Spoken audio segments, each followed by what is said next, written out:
I would like to open this event by recognizing that McGill University is on land which long served as a site of meeting and exchange amongst Indigenous peoples, including the Haudenosaunee and Anishinaabe nations.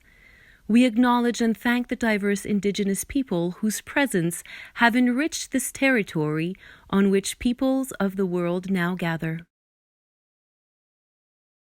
Avant de donner le coup d'envoi à cet événement, permettez-moi de souligner que l'Université McGill est située sur un territoire qui a longtemps été un lieu de rencontre et d'échange pour les peuples autochtones, notamment pour les nations Haudenosaunee et Anishinaabe. Nous saluons et remercions les divers peuples autochtones qui ont enrichi de leur présence ce territoire, lequel accueille aujourd'hui des gens de partout dans le monde. Good afternoon, everyone. Bonjour à tous. My name is Mark Weinstein, and I am the Vice Principal of University Advancement at McGill. It is my pleasure to welcome you all to this special bicentennial at-home homecoming event hosted by the McGill Black Alumni Association. I'm deeply grateful for the work the MBAA has been doing to establish a strong support network for McGill's Black students and graduates. It has been so rewarding to see the MBAA flourish so quickly and become part of the growing community of graduates that make up the McGill Alumni Association. A few days ago, the 5 co-founders of the MBAA were celebrated at the McGill Alumni Association's annual honors and awards ceremony for their leadership and dedication to establish an official organization for Black alumni, and for bringing new perspectives, new voices, and new conversations to our engagement with the McGill community. This honor was richly deserved, and I want to thank all of the MBAA volunteers and leaders for their important work. This year, it is especially exciting to see alumni come together for homecoming because we are celebrating the university's 200th anniversary. This is an opportunity to look back at 200 years of learning and discovery, but it is also a time to dream big and think about what we can accomplish together in our third century. Groups like the MBAA will play a vital role in shaping the future of McGill, strengthening our global alumni community, and ensuring that all our graduates have the support they need to thrive in the changing world that awaits them. With that, it is my pleasure to introduce the 2 hosts of this event, Sandrine Tibari-Gobeka and Chubi Nebebe, who are both co-presidents of the MBAA. Sandrine graduated from McGill with a BA in Economics and Political Science and is one of the co-founders of the MBAA. Based in Toronto, she organizes events to bring together Black alumni in the GTA and to help expand the MBAA's membership in that region. Chubi holds a BCom in Marketing with a minor in Canadian politics. In addition to his work with the MBAA, he recently returned to McGill as a student in the Faculty of Law and is also the co-president of Tech Law McGill. Thank you both for hosting this special bicentennial at-home homecoming event, and I look forward to a fascinating discussion. Well, welcome everyone to today's event. I really do appreciate you all joining on a rainy Saturday. I know you could probably be watching a movie at home or just taking it easy cleaning your house, so I do appreciate you taking the time to be here. My name is Chubi Nebe, as was introduced by Mark. So I am the co-president of the McGill Black Alumni Association. I graduated with from my undergrad in 2016. And then like was mentioned, I'm currently studying at the Faculty of Law in my 3rd year. And I'm super excited to be hosting this event. And I'm very excited as well to be joined in conversation with Quentin Rashedi. So I'm very excited for this event to just go on. So before we get started, I do just wanted to take a quick moment to properly introduce the McGill Black Alumni Association. So as was discussed by Mark, the MBAA is indeed a community for present and future McGill Black alumni, as well as a space for staff and for faculty to connect, communicate, and really enrich their personal and professional lives. So we've really been trying to focus on hosting events that provide opportunities for professional development, as well as mentorship and community service, as well as just events that allow us to really gather as a community and discuss different topics that pertain to Blackness in Montreal and Canada, and just overall at McGill. So you can definitely find us on LinkedIn, Twitter, Facebook, as well as the Community Book platform. In addition to quickly just talking about MBAA, I also wanted to take a moment to contextualize a bit further the land acknowledgement that was stated at the start. So as was mentioned, McGill and Montreal are located on the unceded land of the Haudenosaunee and Anishinaabeg peoples. So really, this is the traditional territory of the Kanien'kehá:ka. And for me, especially in the context of the fact that on Thursday was the National Truth and Reconciliation Day, the first one of its kind, I think it's really, really important to just recognize what it means to speak or to pronounce a land acknowledgement and really understand what it means to be situated on this land that has for such a long time been a meeting place for different Indigenous nations in Canada, but also Indigenous nations who have acted as stewards for this land and have really allowed us to today be able to have the opportunities that we have. I think it's very, very important. Me, myself, being an immigrant, I was born in Nigeria and I moved to Canada when I was 4. So even my own experience of moving here, I identify myself as a settler because I recognize that I have a privilege in being able to come to a land that has provided these opportunities, but those were opportunities that were taken away from the original custodians of this land. So for me, just taking this moment to recognize that through the land acknowledgement, but also in the context of what it means in 2021 with the day that we just had on Thursday for the National Truth and Reconciliation Day, I really think it's important to just take that moment to situate ourselves and to really recognize the role that we have to play in really enacting reconciliation and really taking the time to, move from just a point of just having it be reconciliation, but a term that I heard recently, reconciliation, really recognizing that, again, we all have a role to play in this regard. So with that being said, in terms of this event, which we titled The Politics of Memory, Commemoration as a Form of Resistance, this event is a follow-up to an event that we held in February for Black History Month. And that was a conversation between Black and Indigenous alumni from McGill who had contributed to different movements to really challenging or seeking for there to be a greater or more accurate recounting of McGill's own history. And it's a legacy that's indeed rooted in colonialism and in enslavement of Black and Indigenous folks. So that event was really trying to understand what were the symbols and markers of McGill's history that could speak to that history of oppression and discrimination, and then how Black and Indigenous communities have been pushing for, again, a more accurate recounting of McGill's history by also being able to tell the stories or provide a greater space for Black and Indigenous agency. So today's event is looking towards a world where we're still trying to tell a more accurate recounting of history, but instead of focusing on the idea of removing symbols or markers of oppression, instead, I wanted to focus on this idea of being able to add to the current landscape. So really being able to speak again to the agency of members of equity-seeking groups by adding to this landscape, by really telling stories, by creating monuments that, again, tell different narratives and that really recognize the fact that folks, be it Black individuals, Indigenous communities, have contributed to the history that is Canada and therefore are more than worthy of a commemoration through monuments. So I just wanted to quickly mention as well that you can send any questions that you may have. You can type them into the chat, and then we'll have a question and answer period towards the end of the event. So now to introduce my guest for today. So Quentin VerCetty is a multi-award winning, multidisciplinary artist, entrepreneur, educator, activist, and just someone who is really just a multi-hyphenate with so many different credits to his name. He graduated from OCAD with a Bachelor of Fine Arts in 2017 and also completed a master's in art education at Concordia and just graduated this past year. And he's one of the world's leading Afrofuturist artographers. So through his scholarly work, he has coined the terms Sankophenology as well as Rastafuturism.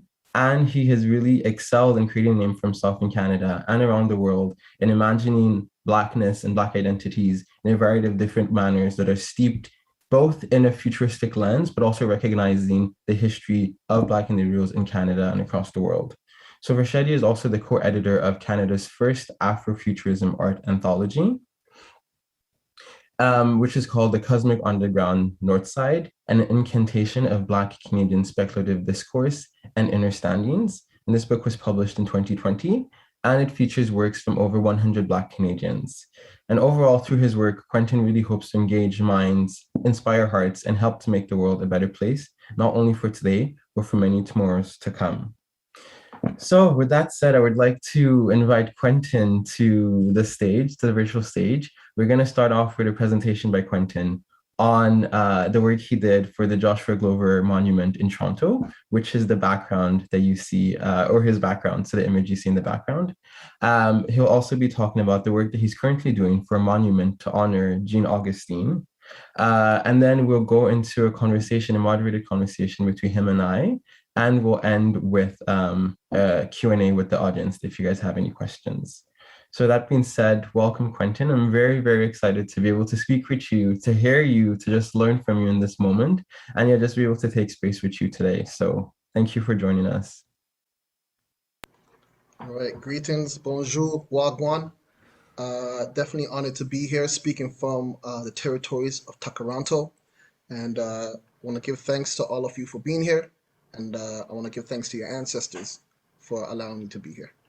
And with that said, there's going to be quite a few things that I want to be touching on. I would like to share a link with you all to Facebook, even though I don't use Facebook anymore, but an archival of Canadian sculptural monuments of people of African descent. And I'll be looking at the importance of commemorating memories of African representation by African people or by Black people, of Black people, and how that is an important aspect to decolonization. So who am I? I'm an Afrofuturist griot, an artographer, meaning I am an artist, researcher, teacher, practitioner, all mixed in one. And on my resume, I often put I'm a visual Imagineer. You know, it sounds fancy, but essentially it's just I make conceptual artwork, and also I engineer them. So I'm often trying to create new inventions with my work. You know, new ways to tell stories. And then at the end of the day, I consider myself to be an interstellar tree, meaning no matter where I am, no matter what I'm doing, I'm going to try to focus on keep growing, as that is a part of my own healing process and how to essentially heal some of the healing that needs to happen in our society. And so a lot of my work focuses on Afrofuturism, and a lot of people wonder, like, what is Afrofuturism? And I use Afrofuturism to be able to show stories and to tell stories about the future, but also make a commentary on the present. And so the definition that I use for Afrofuturism is that it's a time-bending collage of legacies.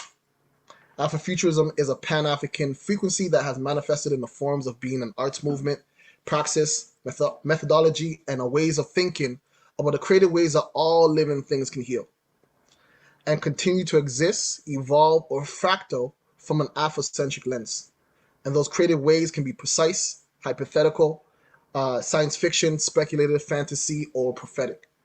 Now, this is important to outline because it's the foundation of my work, and it will help you to understand what I'm doing with the Joshua Glover piece and what I'll be doing with some of my future pieces. And this is how I would love to see Black representation being pushed, as I've seen it done in the past on the continent of Africa and in the Caribbean. So two terms that I'm going to be using a lot, just want to break them down, is Imagineering. Essentially, it's imagining or imaginative and engineering put together. And the other term is Technofossils.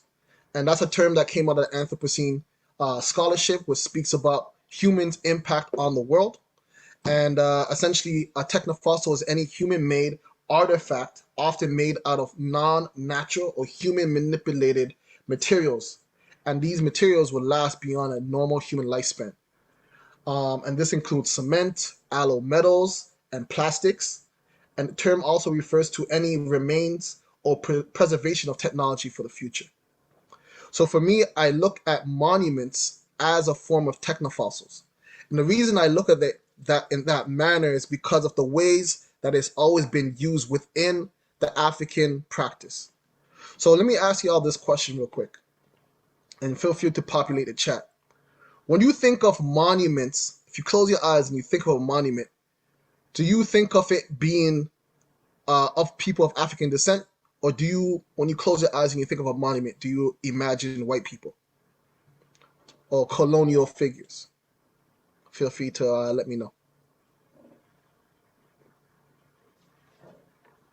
Okay, yeah. So I see quite a few people are saying like, yeah, when they think of monuments, they think of white folks. They think of colonization. Someone said John A. MacDonald, you know. And so the thing is, a lot of that thinking is an aspect or the fragments of coloniality. We were led to believe that monuments were something that only Europeans did. You know, oftentimes people will speak about the Greek and the Romans, not realizing that they were actually influenced by African people. And so monument making is an Afrofuturistic African practice. The reason I say this is because they were always made to be for the next generation. And so two examples that I'm showing is the Nok terracotta, which is found in Benin and Nigeria. And this sculpture predates to 1500 BC. If anyone knows their history, they will know that Greeks and the Romans were not even close to formulating anything during that time period. So this is at least 1,000 years before, even the beginning of some of these dynasties and empires were forming. And the next, which is more popular known, is the Kemetic region, which the image that I'm showing is in Sudan, but also, of course, you also have Egypt and you have Chad, who also has a lot of historical monuments. And so the reason why I'm saying it's Afrofuturistic African practices is because it preserves a message as a reminder or foretelling of history, ideas, and values. And it's also a demonstration of power and intelligence. But who is it a demonstration for? It's not necessarily a demonstration only for for that present time generation, but also for the generation that's to come. And then more importantly, monuments were about relativity to inspire. So when they're making monuments of spiritual deities in Africa, you would see them represent them as masks that people can then put on. And then now you can feel a personal connection to that deity as a representation, as it relates to your human self. Now you feel like you can embody that spiritual power. And so these ideas of monuments, again, are very much African practices. And so in telling and showing more representation of Black people as monuments is reclaiming our African heritage. And so my interest in monuments started off in Jamaica. I am of Jamaican descent, and my island is full of monuments. There's so many monuments that just tells the stories of resilience, tells the stories of revolution, but more importantly, it tells the story of our contribution and our existence. And I apologize in advance, some of these are not labeled, but what you're seeing in the bottom is a monument in Montego Bay of Sam Sharp, who was a preacher who helped to lead a rebellion. Then you're seeing Independence, you're seeing the Redemption Song, You're seeing Redemption Song in Independence Park in Kingston. And this is another monument in the Independence Park as well. And this one is of Paul Bogle, who's also a freedom fighter. In Jamaica, there's like at least 15 different monuments to Marcus Messiah Garvey, who was considered as Jamaica's first national hero. So being Jamaican, you cannot know the name Marcus Garvey because his statues everywhere.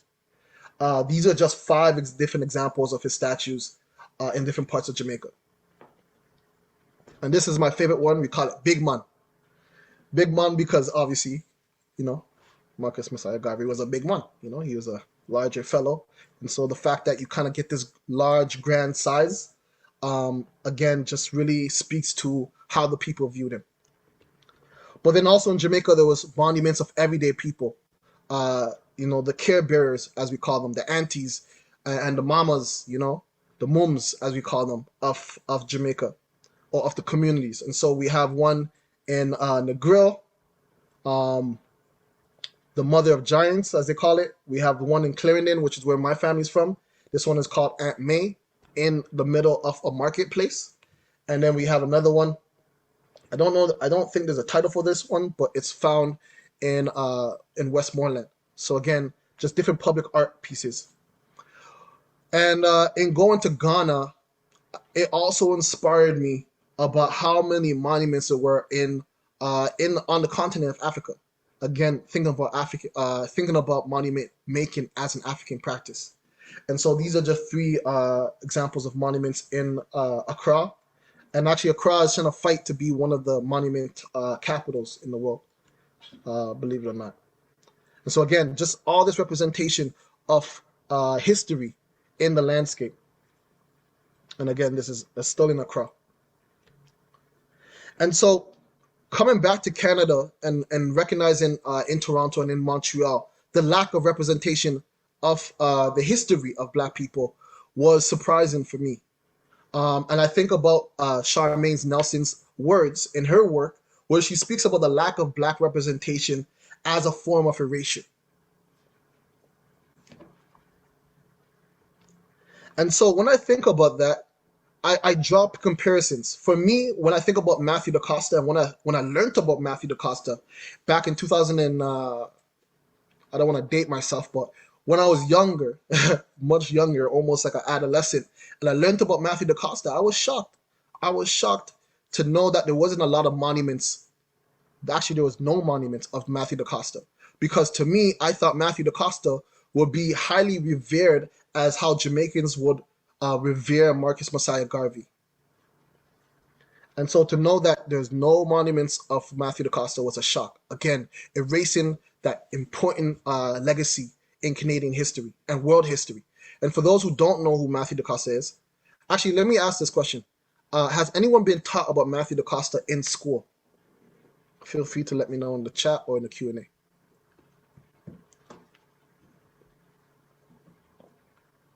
And so I'm telling all this because it helps to give you context of why and how I created my Joshua Glover monument. So I see a bunch of no's. And so I was not taught about Matthew DaCosta in school. A Rastaman taught me about Matthew DaCosta, and it was crazy. So Matthew DaCosta was the translator and the liaison between the indigenous population of New Brunswick and Newfoundland and in Quebec, and also with the European people. He was a hired translator and linguist by the French, and then also by the Spanish, and also by the Dutch. And so he's a highly documented person in history. And he came to Canada with his own ship in 1605. This is 20 years prior to the first African slave coming to North America. So this is important to know because that means the first Black person documented in Canada was not an enslaved person. And in fact, according to legacy and rumors, they say that the reason that we call Canada Canada and not Kanata is because Matthew DaCosta translated it so that the Europeans can be able to pronounce the word properly, or as close to properly as possible. So it is prudential that we call Canada Canada because of a Black man translation. You can take that as you will. That could be seen as a good or bad thing. Hey, but regardless, his story not being told beyond just having a street named of him called St. Matthew in Montreal, or having schools named after him in Toronto or different parts in Canada, but not having some type of representation to say that this was a free African man, or more, in fact, is a form of erasure. And another person who I was shocked to find out that had no representation of her was Angelique, Marie Joseph Angelique. And to me, she's like the equivalent of Queen Nanny. Queen Nanny was a revolutionary freedom fighter in Jamaica, and there's so much reverence given to her. And for me, I was like shocked to know that Sister Angelique, she only gets a plaque behind the courthouse that hung her, and that plaque is actually behind a dumpster bin in the middle of an alley.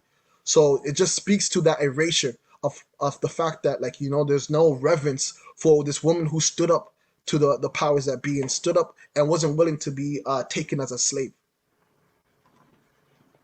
And so this is why I say the exclusion of Black narratives and representation is a erasure of Black contribution to the landscape and history. And so for me, I'm constantly working towards undoing that erasure. And so one of the things that inspired my work was looking at and learning about how many monuments of Black people there was that exist in all of Canada. And I want to ask y'all, how many monuments do you think exist in Canada of Black people?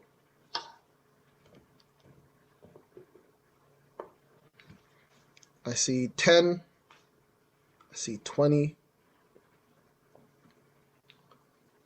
Yeah, so all in all, not a lot.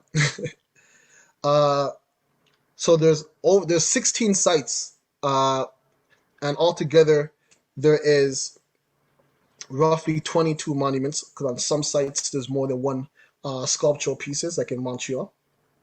And actually Montreal now is leading, well, it's always been leading. They have the most number of monuments of people of African descent. They actually have 9 now. So I want to go through a quick run through of all these monuments. And so the first one was created in 1927 of Joe Memorial in Vancouver, and it was created by a white person. And the next one was created in 1987, so a big gap. So the first one was done in 1927, and then the next one was done in 1987, and that's of Jackie Robinson Monument. And that was also done by a white person. And that one is in Montreal, right by P9 Station at Olympic Stadium. And then there's a Harry Jerome statue, and that was done in 1986. So quite a large number of gaps. And then is the Tower of Freedom, which was completed in 2001. And that was done by a Black American artist named Ed DeWitt. And I will also share this link for people to go through and be able to see some of these sites digitally. And then in 2007, you have the Place of Unity. And this pays homage to 6 sculptures of the Haitian Revolution. And this is in Montreal. And so there's 6 monuments on this site.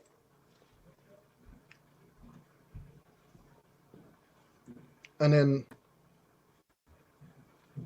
number 6 is Big Miller Monument in Edmonton. And I'm not sure if y'all can see the picture of these, but if you visit the Facebook link, you can also see these images. And then from there, we have Mary Ann Shadd, which was created by Artist Lane. So this is the first monument in Canada created by a Black person, by a Black Canadian. And so this is of Mary Ann Shadd in Chatham, Ontario. And then that same year was the first Harriet Tubman statue in 2009, made by a white artist in St. Catharines. And then also that same year, you have Oscar Peterson statue done by Ruth Abernathy, a white person.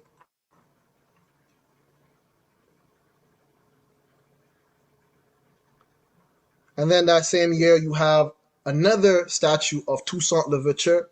So easy to say that in Canada, we love Toussaint. So this is the second statue of Toussaint, and this is by Haitian artist Angelique, and this is in Quebec City. And then you have another Harriet Tubman statue done by the same artist in the same city, just at the school of the Harriet Tubman School. And this is in St. Catharines, and that was done in 2017, so very recent.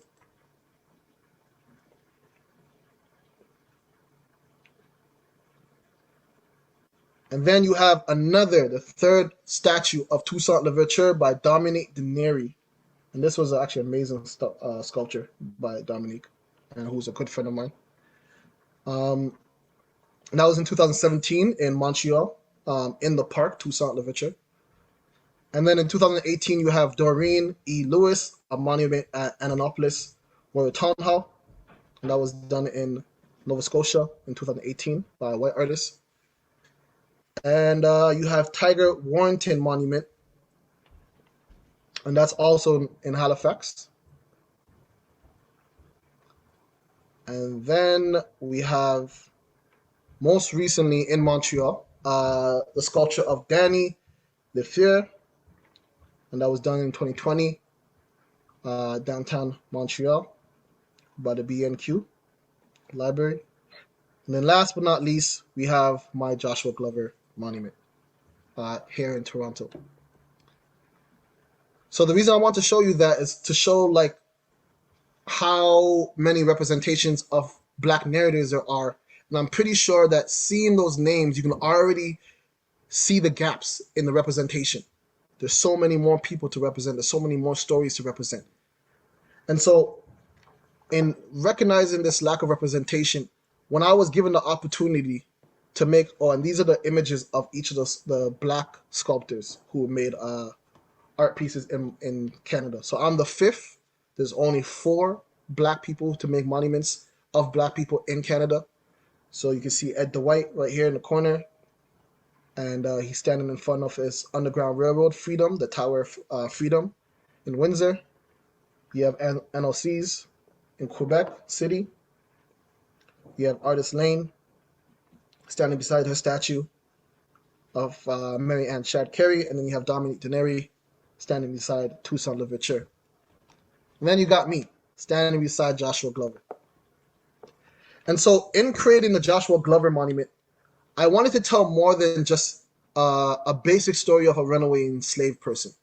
I realized a lot of the representations that was represented of Black people was often looking at it from a very stagnant standpoint.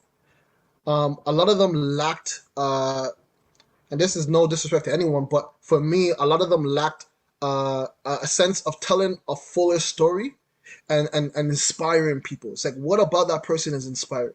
What about that person moves you, speaks to you? Why do you want to preserve and value this person? And so for me, I wanted to represent transformation.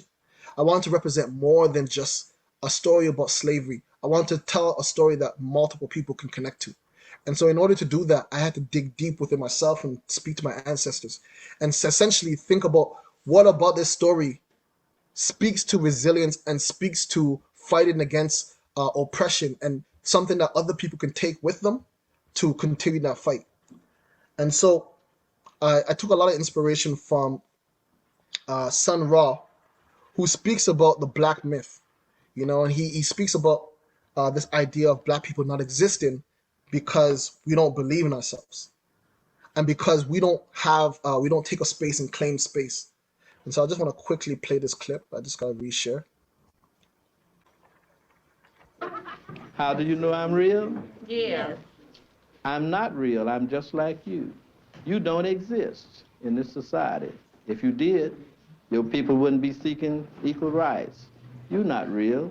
If you were, you'd have some status among the nations of the world. So we're both myths. I do not come to you as a reality.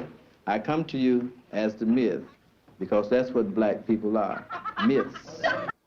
And so in that very bold, frank statement of Black people being a myth, for me, I felt like by telling more than just a basic story about Black representation helps to undo that myth. And so for me, as a Rasta, I take inspiration from Haile Selassie, who speaks on saying it is no less important that we know whence we come, and awareness of our past is essential to the establishment of our personality and our identity as Africans. And then he goes on to say, any monument to be left for our people to be permanent must be erected on spiritual foundations. Hold on, I think he just jumped off and he'll be back on. So we apologize for this slight technical issue. But yes, I hope you've been enjoying. as I discussed at the beginning, this is really a follow-up to an event that we had in February, the one really looking at how there's been activism from Black and Indigenous communities at McGill to really challenge and question and really ask for the removal of certain symbols, be it the Redman name that has thankfully been changed to Red Bird. And now also there's a resurgence in the push to really question the need for there to be a statue for James McGill, considering his investment in enslavement of Black and Indigenous peoples. So for this Q&A, one thing I'd really like to focus on, and it'd be great to also get any questions from the audience on what it means to really explore that tension that could exist between wanting to remove these symbols, but also, like I talked about at the beginning, looking to what it means to add to the status quo or challenge the status quo, but really expressing agency by creating new monuments that celebrate histories that have been long forgotten or that have been blatant, like flat out ignored or willfully ignored. So what it means to really add to this and have this be a way of, expressing and commemorating resistance by celebrating these stories. So that's one thing I would love to hear anyone's thoughts on in terms of if you guys have questions, that would be great. And I guess maybe a bit of context as we wait for Quentin to join. So last summer, the Joshua Glover monument that Quentin was talking about and that he worked on, he created that monument, he designed it, and Joshua Glover was indeed an enslaved person from the US who was actually able to escape the US, and he came to Canada. And this was part of the City of Toronto's action plan or plan to address anti-Black racism within the city. So this was one of their specific action items, was really to one, have a call out for Black artists to submit their own designs for this monument. And then ultimately, Quentin's design was chosen unanimously. And I don't know if you got the chance to really look at it before the event or even when he was sharing the image, but it's really depicting Joshua Glover with a top hat, holding the shackles that used to bind him to the side and then pushing forward into the future. So I think it really, again, speaks to the Afrofuturist tinge or really aspect of Quentin's work. And something that I was finding out today, that I found out today while listening to some of his interviews, is that even at the bottom, there is a symbol of from the Sankofa symbolism. And that's a symbolism that's really rooted in West Africa, especially in Ghana. And there are also 3 flowers that are located at the base of the podium on which the bust is situated. And in those 3 flowers depict the 3 areas in which Joshua Glover actually lived. So I think there were 2 states in the US, Wisconsin and another one, I forget the second one, as well as Ontario. So there's also a trillium that's on the bust. So it's a very, very fascinating piece. And as we wait for him to join, he'll also continue talking about the work that he's currently doing to memorialize Jean Augustine. And if you haven't heard of Jean Augustine, she is definitely a powerhouse in Canadian history, not just Black history, really just Canadian history overall. So she was the first Black Canadian woman to serve as an MP in the Parliament, in the House of Commons, as well as a minister. So as you can see, this is indeed the Joshua Glover monument. So the shackles that I was speaking about, and then the flowers, then this heart-shaped symbol is from Sankofa. And this is Jean Augustine. So the woman at the bottom right corner, that is Jean Augustine, who he will be commemorating in a future piece. Okay, so in Joshua Glover, the Joshua Glover piece, I was connecting his past and his future, of recognizing that one, he's an African man who deserves the same type of treatment and freedom as everyone else. And so in that moment, something had to click for him. And so the way I saw it is that he realized his connection to his ancestors and realized that he was more than what people were telling him he could be. And so there's a lot of symbolism that I put into this art piece in order to tell that story and in order to speak to the future generation. And so I took inspiration from whatever sculpture representation that there was already out there of Joshua Glover, and specifically these two sketches of him. And I decided to formulate it. And the way I work is in 3D. And so I sculpted it in 3D using a 3D software called ZBrush. I wanted to break down some of the elements that spoke to the future and spoke to Afrofuturism in the art piece. So specifically, the hands and the arms of Joshua Glover and the flowers, each of the flowers. So the fact that Joshua Glover was a man who was very caring for the community, but also was a gardener. So he did a lot of yard work and agriculture related work. So I wanted to, speak to how does that relate to his character and his personality, but then what makes him so special. Because Joshua Glover was never on my radar. I have like a list of monuments I would love to create, or monuments I would love to see in Canada, Matthew DaCosta being one of them. And, Jean Augustine, Michael Jean, and the list goes on. All these people who may not have anything to do with politics, but more to do with a building of the Black community.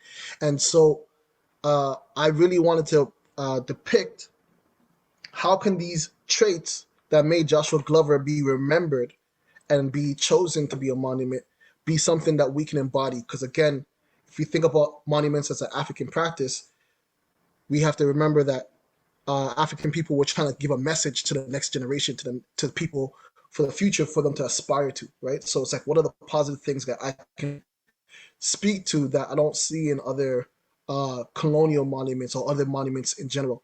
And so I end it by saying that by telling more stories and more Black representation, we will be able to combat decolonization, because every single person that we look to as leaders often speak to the same merits that will help to deconstruct and challenge the white supremacist system that we currently are flawed by, and affected by. And so by telling more of these stories, we get to know about more representations of more human beings who have fought and who have succeeded in some ways, and we can learn about those successes. But by not seeing those things, we can't see how we can achieve them, right? We can't see those connections and relativity to those accomplishments, right? And so representation has always mattered. There's a lot of documentation and scholarship around how representation affects the psychology, and so there's the doll test, for example, where a Black child might see a Black doll versus a white doll and think highly of the white doll and not the Black doll, right? And that's a psychological thing. And so we need to balance the psychological warfare that colonization has created, right? So the fact that a lot of people in this conversation said that when they close their eyes, they think of white monuments, not recognizing that monuments started in Africa, that's a problem, right? And so in Canada, the lack of representation of monuments is a problem. Just to give you context, on Parliament Hill, there's monuments all around Parliament Hill. On Parliament Hill alone, there's at least 30 statues represented, giving homage to colonial leaders and leaders who were in the World War. So on Parliament Hill alone in Ottawa, there's more representations on that hill than of Black people across Canada, just to give you context. In Queen's Park, there's 20 monuments dedicated, in Queen's Park in Toronto, there's 20 monuments dedicated to white colonial figures and white governments, and most of them are men. But yet in 2021, I created the first monument of a person of African descent, and it just so happened to be a runaway enslaved person. And that is not justice, We need to have so much more representation.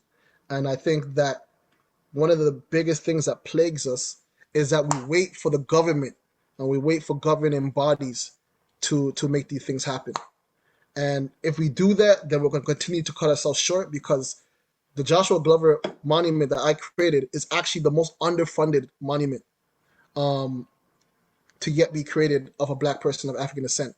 Yet I made sure I gave it so much depth and so much details in order to say, like, hey, look, this is what we can do with the little that you gave us, And there's so much more that we can do if you give us the opportunity to let us do it ourselves.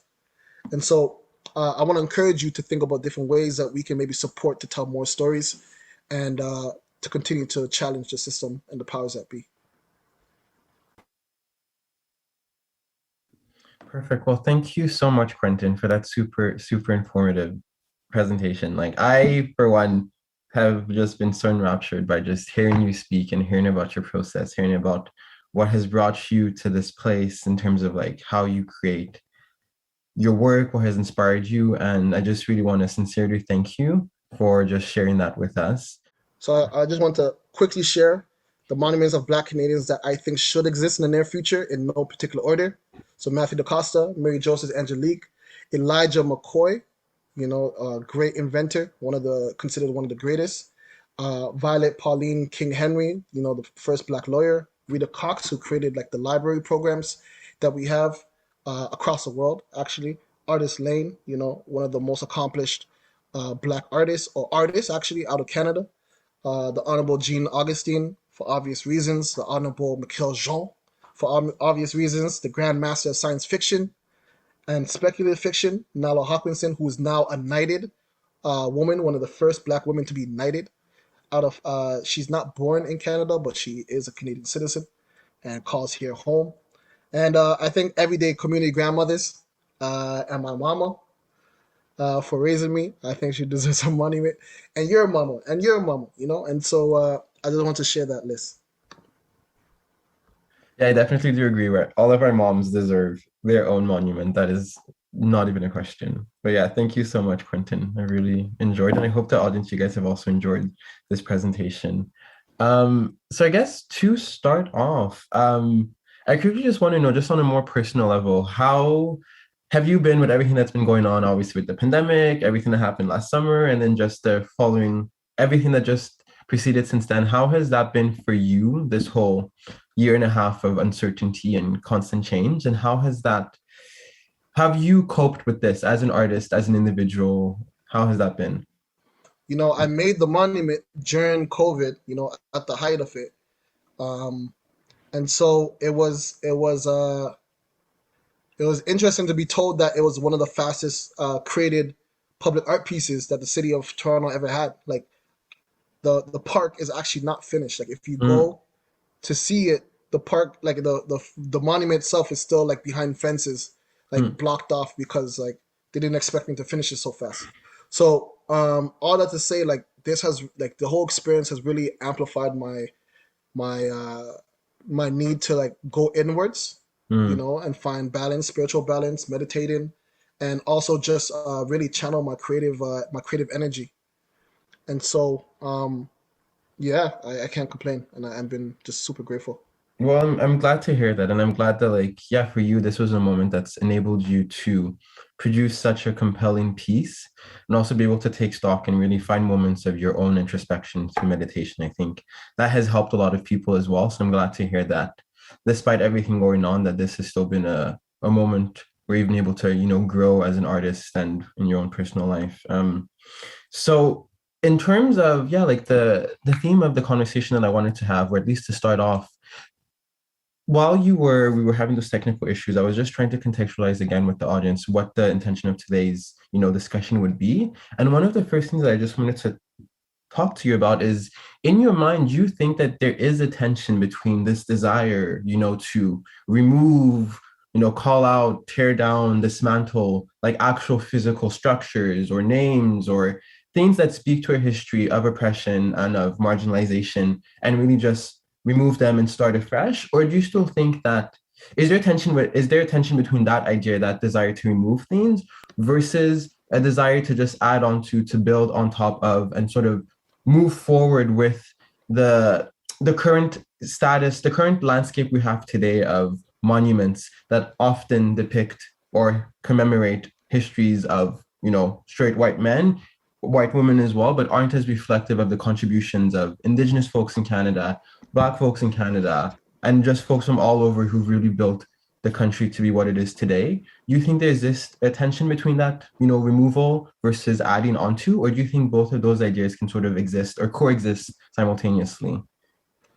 I personally think they should coexist because I think I think there's a misunderstanding of what's happening, right? So I think the misunderstanding is people are fed up of not having a balanced representation, a balanced narrative, right? So there's a West African saying that until the tail of the lion is told, the tail will always glorify the hunter, you know? So until you get the other perspective, it's always going to be a one-sided story. And so people are tired of that one-sided story. But now the misinformation that then happens is that when you take down that one-sided story, it doesn't then allow for room for the other side of the story to then happen, right? And so the other problem that arises is like, why don't we create more people who can tell the other side of the story, right? Why don't we pay more people? Because the removal of these statues costs a lot of money. And that's the same amount of money that could be going to an artist like myself, like, you know? Interesting. And so I think there's a room for more stories to be told. And I think the frustration and anger is coming from the lack of balance in telling those stories. So then, in terms of, you gave us such a fascinating overview of those 17, now including the Joshua Glover Monument, 17 monuments dedicated to Black individuals, those monuments that are located in Canada. So in your own words, like, what do you think the fact that there are only 17 of those monuments, what does that say of how Canadian history has been conceptualized and depicted when it comes to the impact and the contributions of Black Canadians or Black folks overall on this land? Yeah, so that's a great question. So one of the things I didn't get to address was out of those 17 monuments, now dig this, out of the 17 monuments, only two of those monuments are actual Canadian-born people. Yeah. I mean, there were so many by Toussaint Louverture, who was obviously... Yeah, there's three of them by Toussaint Louverture. There's two of them of Harriet Tubman. There's Marianne Shadd. She's not born in Canada. There's so many of non-Canadian born people. And then on top of that, the ones where it is done by Black Canadians, like, there's only two of us who are actually born here in Canada.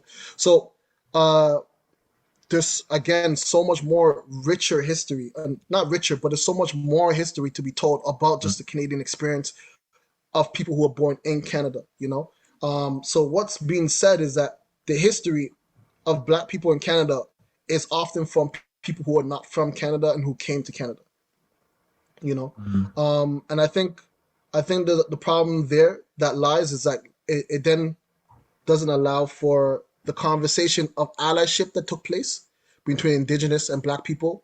It doesn't speak to the fact that, that if anyone read the book or heard the book, They Came Before Columbus, then you'll know that there's documentations of Black and Indigenous people coexisting before Samuel du Champlain, before Jean-Jacques. So all these colonial figures who we call discoverers, even though they didn't discover anything but themselves, But there's so much history to be told about this coexistence, about Black and Black or Afro-Indigenous people who also were here as well, right? So, it's just we need more stories to be told so a fuller picture can be depicted. So sort of building on that and trying to find ways to tell more of those stories, this is an audience member question who, talks about the fact that there are indeed other forms of memorializations that exist. The work that you did for the Joshua Glover Monument, obviously that's a physical sculptural monument. But then this audience member gave the example of Viola Desmond's own commemoration on the $10 bill in 2018. So in your mind, do you think that, and this is the question that was posed by an audience member, do you think that this kind of memorial presents different types of issues versus if it's a more sculptural physical monument? Or yeah, just what are your thoughts overall on like this type of memorialization? That's a tricky one because I personally didn't think Viola Desmond was the best person to put on a $10 bill. Interesting. I thought it was highly problematic because I don't think she would have stood for that. And she would have If I may, approved. how come? I'm just curious why you think she wasn't or she wouldn't have stood for that. Well, if you look up her politics that she had, Mm, and if her writing, like she was very um I don't want to say anti-capitalistic, but she okay, wasn't in favor for giving I more understand. power to the capitalist system that continued to oppress Black Nova Scotians. Yeah, interesting. Um, that system of power, essentially, right? Yeah. So it's very interesting who people who has been the deciding factors behind picking who's best commemorated and how, right? Yeah. Because almost sometimes becomes a mockery and a Mm, tokenization. hmm. Um, and so yeah, like there's a lot of stories similar to Viola Desmond's story, and it's interesting that she was just singled out. Mm, Um, some people argue because she was a fair skinned woman, yeah. because she was mixed race, etc., etc. You know, those things don't matter as much to me as like how can we populate the narrative, right? How can we Mm, show multiple narratives and not tokenize and singularize that person? But the thing is, those are things that can keep changing. Like the dollar bill will keep changing. That tender, like barely anybody uses physical money anymore, right? So mm, it almost loses value mm, essentially. Um, so for me, it's like, what are the different ways that we can commemorate that will always preserve its value, right? And so far, it's been physical artwork, it's been hmm. murals, it's been there are technological ways that I've been seeing. I've been seeing holograms in some places. I've been exploring augmented reality in some of my work. I have a project called Black Technofossils that explores the use of VR and extended reality and AR. So these are monuments that can exist digitally, but then can always be upgraded. So if like the full story is not told, then we can keep upgrading that story, right? So it's almost like a Wikipedia. So those are just some ways that I think uh, these stories can be told without it being erased or devalued. Yeah. That's really, really interesting. It's like, and even just, yeah, hearing you talk about her views on capitalism in Nova Scotia just sounds like, to your point, a tokenization or even just a co-opting of her own story for the service of the $10 bill. So it's an interesting point that you bring. And so this is another audience member question, sort of again, still building up on this idea of obviously creating more monuments to tell these different narratives, these narratives that just haven't, just been ignored oftentimes.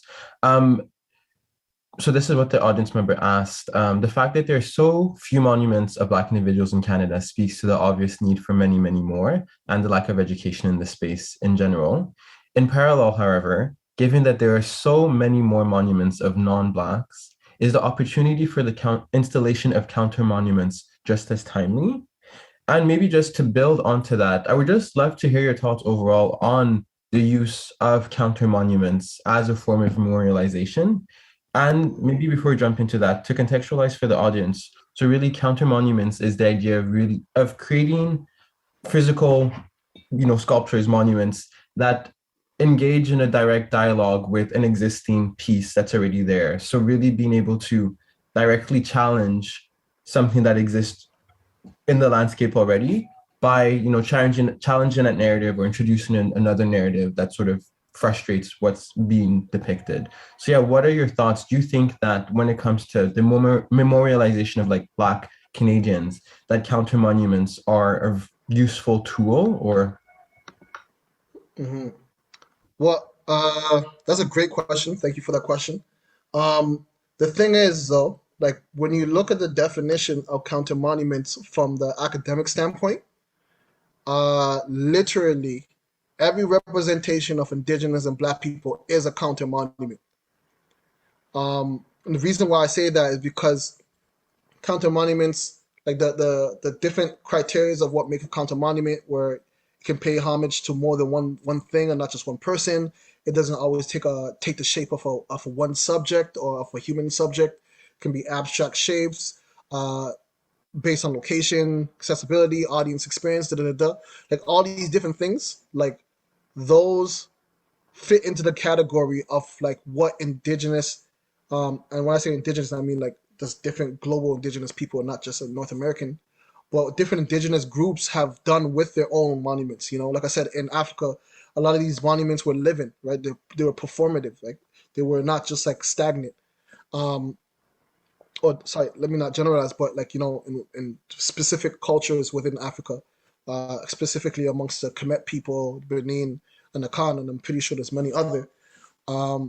They were living, they were performative. You know, when you think about masqueraders, and paying homage and commemorating the African spirit and deities.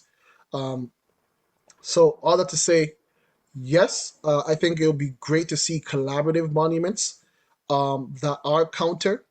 That then you can maybe, like, for example, I'm just throwing ideas out there. Like, I would love to collaborate with a indigenous person to create an abstract figure that can speak to solidarity, right? And then on that piece, we can have QR codes, or we can have a monitor screen or LED screen that then we can have different leaders from our communities represented on that LED screen. So there's different ways, essentially, to tell multiple stories with one monument.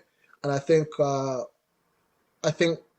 lack of wanting to be self-funded is a part of the issue. Like, you know, a lot of the monuments created by Black people, of Black people in Canada, was first privately funded and then donated to the city. And essentially, that's what we're gonna have to do with the Jean Augustine, because the city of Toronto said, no, we can't put up a monument of a person. We can't fund a monument of a person who's still alive. And I was like, yo, so you're telling me you want to wait for Jean Augustine to be dead to let her know that she's appreciated, loved, and valued, and her story would not be erased? Is that what you're telling me? You don't want her to experience that in real life, while she's here? You don't want to give her flowers so she can still smell it? Oh, okay. And even like while I was in Montreal, like in Concordia, I applied to make a monument of Matthew DaCosta, you know, and I picked up the perfect plot, did the research, realized that it was a perfect place, that, you know, like the earth is good, like, you know, in the sense of like there's nothing, no pipes or electrical lines underneath, and it was going to be a small bus that was going to be in the park. And what it told me was we would have to have a public vote, and we don't think the public is interested in having his monument in the park. And I'm like, make it make sense. You have a street named after the man. Make it make sense, like, you know? And so, but I didn't realize until doing the Joshua Glover monument that I could have just had it funded by the community, like, you know, do a crowdfunding thing, and then have it donated to the city, right? And at that point, they can almost not say no, you know? So like by doing stuff like that, like I think we can then determine how we tell our stories and be more unique with the way that we tell our stories. Well, I think that's it's an interesting segue, because one of the audience members has actually asked, what is the role of private sector / companies in putting up monuments on their properties? But I mean, overall, it sounds like, maybe you can speak more on that, but it sounds like, you know, this idea of private funding, it really is something that has been key to like the work of putting up these monuments. Or can you like just speak a bit more about the role that they play, and then if you think that's the appropriate approach, or what else can be done to like really ensure that like we still have access to these public art pieces? Yeah, it's hard. That's really hard, because when it's private, so essentially, okay, so most cities don't consider private funded public monuments as a city monument. So like, for example, if you go on publicartmontreal.ca, you're not gonna see the Toussaint Louverture, like the place of unity, you know, at the Haitian Association House, like, you know, You're not going to see that on that website because they don't consider that to be a monument, even though it is, but it's not. It's privately funded, so they don't. Montreal doesn't acknowledge it, you know. And so a lot of city people do that. And so the issue that you run into is maintenance. So who maintains it? If it needs maintaining, if it needs repairing, if it's vandalized, insurance, all these little key things, right? So in donating something to the city, then you're asking the city to maintain the piece. And so that's where it becomes tricky. And so most city places will not accept private funding directly to create a monument because it has to come from public funded, tax dollars. Yeah. So that's why it has to essentially be a donated piece. But again, it has to be quote unquote something of public interest, right? Because then it becomes a public property, right? So then the ownership transfers to the city. And so by transferring it to the city, then the city has to maintain it. The city has to take care of it. So so sometimes you run into issues of maintenance and then safety regulations that you have to take into consideration. So a big thing for my piece, for the Joshua Glover thing that I'm taking into consideration for Jean Augustine's piece, is that like his arm being stretched out, it had to be a certain height above the ground because they didn't want children hanging off of it. But then also but it can't be too high because then it might hit someone in his head if they're walking by it.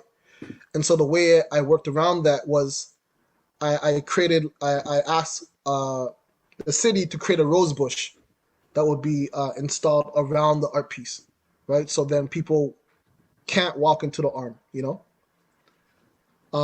But now if it's a private funded piece, like those regulations don't really exist, you know? And so then it becomes, there's all these health hazards that you may run into. Could you, if for anything that you can share with regards to the Jean Augustine statue, could you speak to us a bit about that? Where you're thinking it's going to be located? Whatever you can share. I'm sure the audience, as well as I would just love to hear more about this. And an audience member did actually ask, like, where would you put the Jean Augustine statue?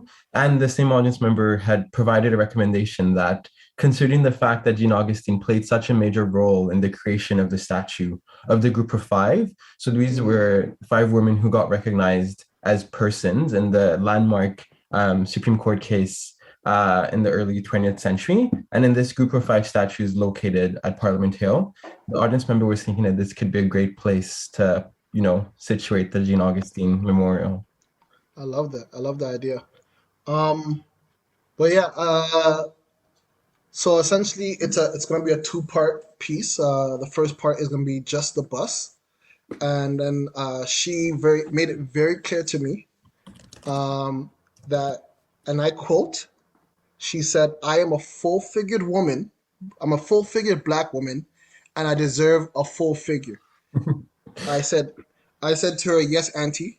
And so so essentially, the piece. Essentially will be her standing at the podium, but it would be like a sci-fi inspired podium, like a futuristic podium, as if she's speaking to the future, and essentially behind her is gonna look like a cape, like she's wearing a cape, but the cape is gonna be different ancestors holding building blocks, and they're passing it to each other, and essentially building her up. So when you walk around the piece, you'll see that they're basically like building her. You'll see that they're building her to be who she is, because she's, she always gives thanks to her ancestors for allowing her to be where she is and to do the work that she's been able to do. And she also uses Sankofa a lot in her work, and so there will be a Sankofa bird at the top of her back, and then also in the front of the monument, and then she gave me very specific textile references as well. So I'm going to try to carve some of those African textures into the piece.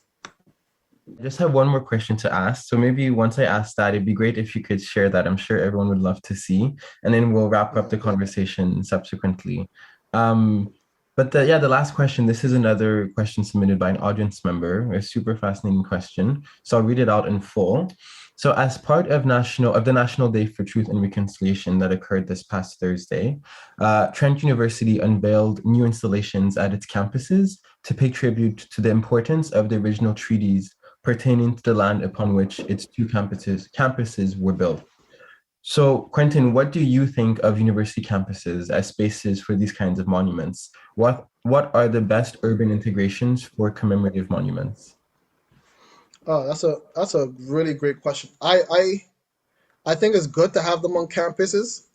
Um, but like campuses are not always like depending on where the campus is, they're not always considered to be public space. They're not always accessible spaces.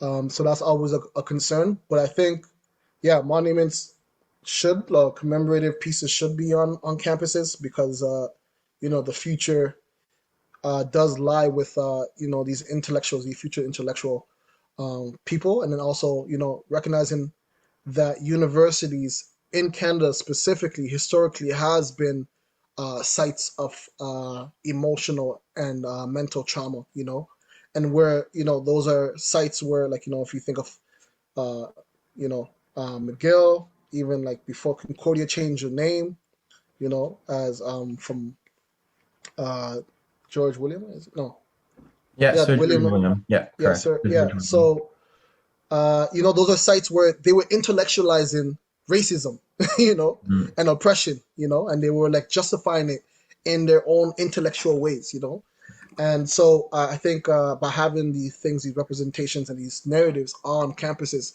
it helps to intellectualize mm, and insert these these histories, right? These fuller stories. And so I think it's great, but I do think they should be in more community spaces, mm. amongst residential spaces. Um, I know that that runs a high risk of potential vandalism and stuff like that, but I think art needs to be accessible, right? Yeah, for sure. As accessible as possible. And again, coming from Jamaica, like I said, Aunt May is like right in the middle of the marketplace, Yeah, So even though Joshua Glover is not downtown, the Joshua Glover piece is not downtown. It's in the west. It's right in a community complex, right? So like every child yeah. who lives there, it's right by a playground. So every child who lives there, they're gonna see this piece and be like, "Oh, who is this guy?" You Mm-hmm. know?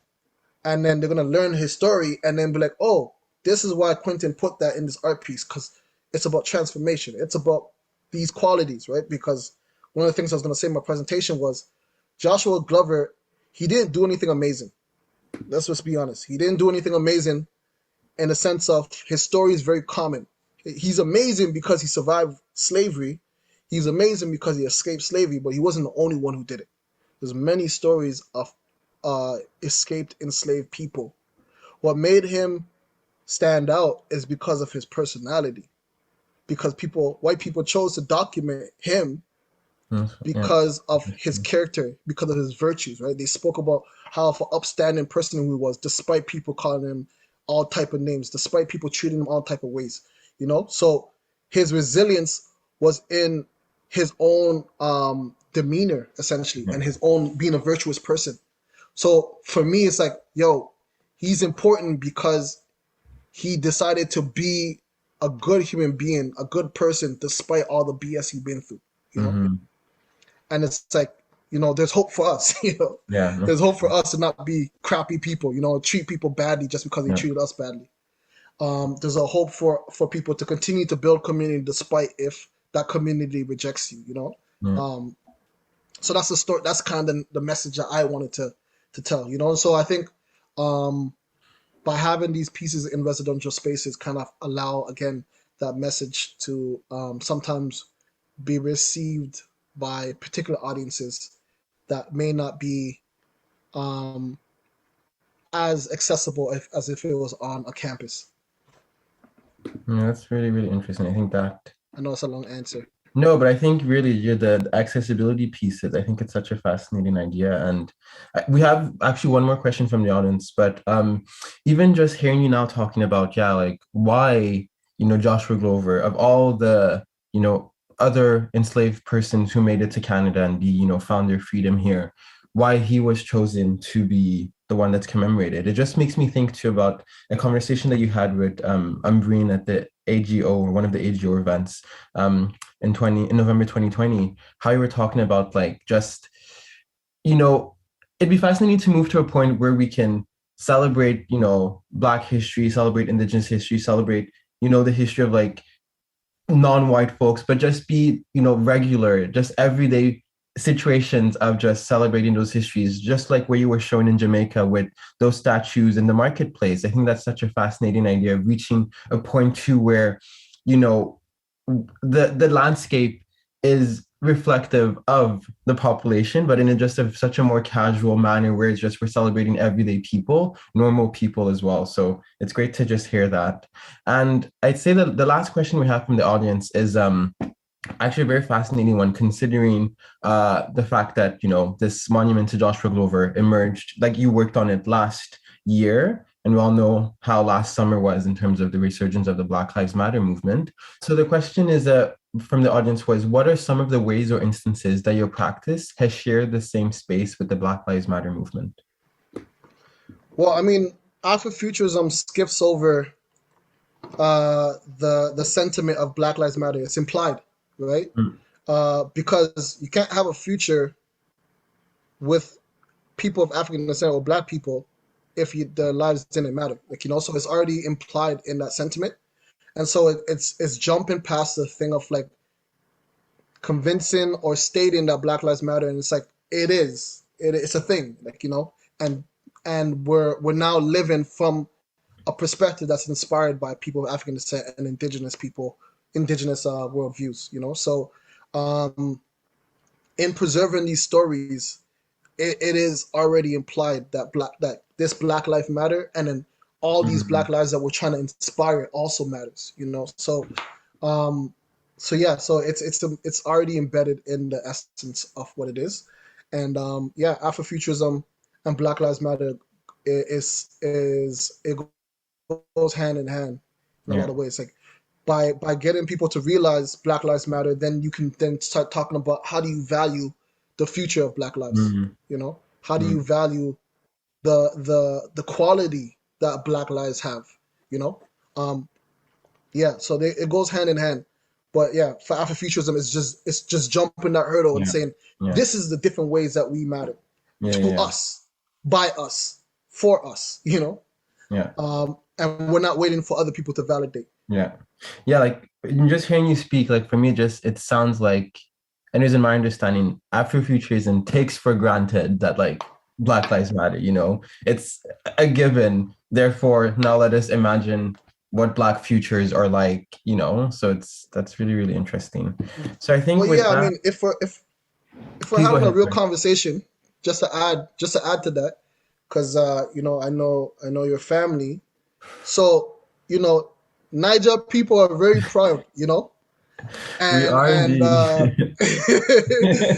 and there's a direct link, like that pride that y'all have, like we have that, like we have the Yoruba, we have the Igbos in the Caribbean, and we have that attitude of like I ish don't stink.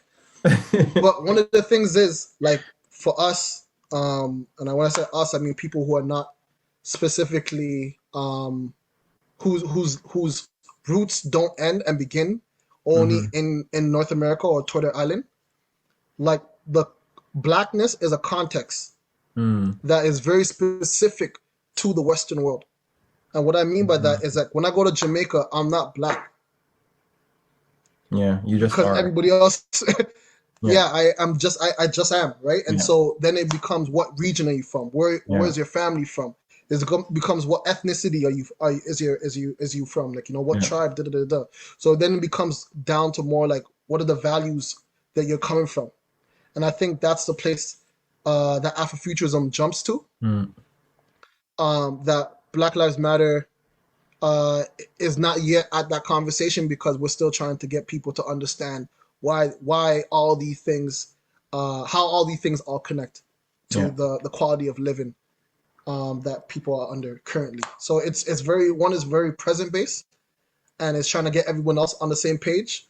Whereas the other is like, okay, we're just leaving y'all behind and we're jumping over here. Yeah. I think both are critical, so well on that. Both are very important to happen. Yeah. Right? Because one they both feed each other, right?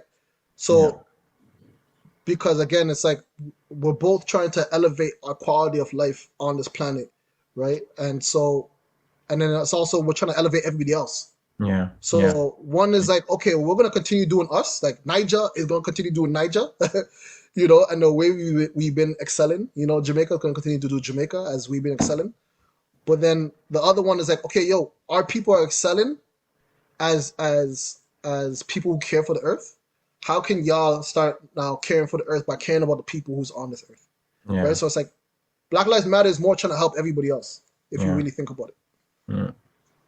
No, thank you for that answer. Such really terrific, beautiful words to hear you speak, and I think such a great way to end this fascinating conversation. Like, thank you so much, Quentin, for having joined us today. I really, really enjoyed this. It's been so great. You have such a brilliant mind. So I'm just so grateful that we got a glimpse into that. It really means a lot. So we thank you. We really, really do. And at the same time, I really would love to thank, again, the audience, those fascinating questions. I really enjoyed reading those and even been able to pose them to Quentin, such amazing questions. So thank you for your interest, for your attention, for your engagement. It really means a lot. And it's such a beautiful way to close, Homecoming 2021, celebrating 200 years of McGill. And I think this event speaks to the fact that the next 200 years, we need to start from a point of recognizing those different histories, those different narratives that contributed to what McGill is today, and that definitely have not, gotten the light or haven't gotten the spotlight that they deserve, and how going into the next 200 years, the university, the institution needs to recognize what needs to be done to ensure that all that McGill is indeed celebrated. So thank you all for joining us in this moment. And again, just the event was really just a desire to just recognize and challenge just how history is being portrayed, and talk about how, in addition to wanting to remove, wanting to question and, frustrate the current landscape, we can also do more in terms of adding to that, building in addition to that. And I think Quentin is such an incredible speaker to be able to really talk about the work that can be done in that regard. So yeah, this is the end of our event. I thank you all again. Thank you, Quentin. And maybe, Quentin, before we leave, would you have any parting words for the audience? And then we can call it a wrap. I would say continue to support the movements around you. Continue to have these conversations, to push these conversations of how can we have more stories being told, more voices being heard, and and follow your passion.